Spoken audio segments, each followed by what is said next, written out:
نے پوچھنا تھا کہ روزے کی حالت میں اگر روزہ رکھا ہوا ہے کیا ہم سیمپل دے سکتے ہیں بلڈ کا؟ کچھ ٹیسٹ کروانا ہو لیبارٹری کے لیے، روزہ ٹوٹتا تو نہیں؟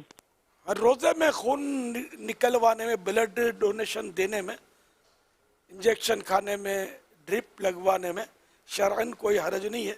البتہ یہ دیکھ لیا جائے کہ کمزوری نہ آ جائے، روزہ رکھنا ہی دشوار نہ ہو جائے، ورنہ یوں فقہی طور پر، شرعی طور پر روزے میں کوئی فرق نہیں پڑے گا اس سے.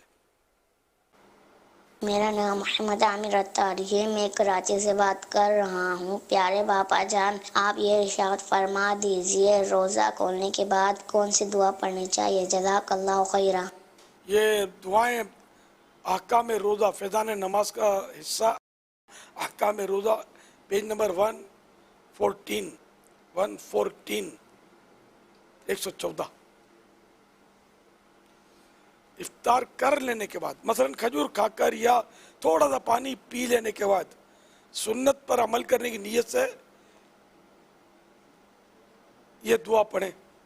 مدینہ کے تاجدار شہنشاہ ابرار صلی اللہ تعالی علیہ وآلہ وسلم بوقت افطار یہ دعا پڑھتے: اللہم لک صمت وعلی رزقک افطرت، یعنی اے اللہ میں نے تیرے لیے روزہ رکھا اور تیرے ہی عطا کردہ رزق سے افطار کیا.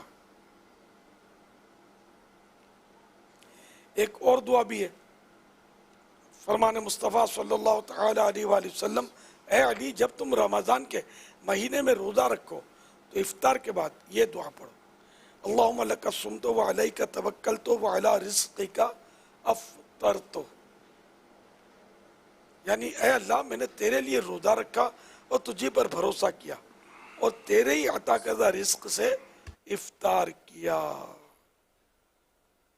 تو تمہارے لیے، یعنی یہ دعا پڑھنے والے مولا علی کو یہ فرمایا گیا تو تمہارے لیے تمام روزے داروں کی مثل اجر لکھا جائے گا اور ان کے ثواب میں بھی کمی نہیں کی جائے گی.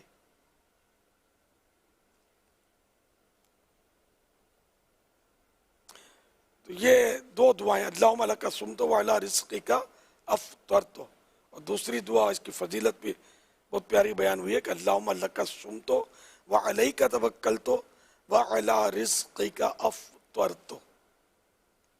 صلو علی الحبیب صلی اللہ تعالی علی محمد. کال دیں. پیارے پیارے امیر اہل سنت، یہ ارشاد فرمائے کیا اللہ پاک سے سب کچھ مانگ سکتے ہیں جس چیز کا بھی دل چاہے؟ ہاں، جو بھی جائز چیزیں ہیں وہ مانگ سکتے اللہ تعالیٰ سے،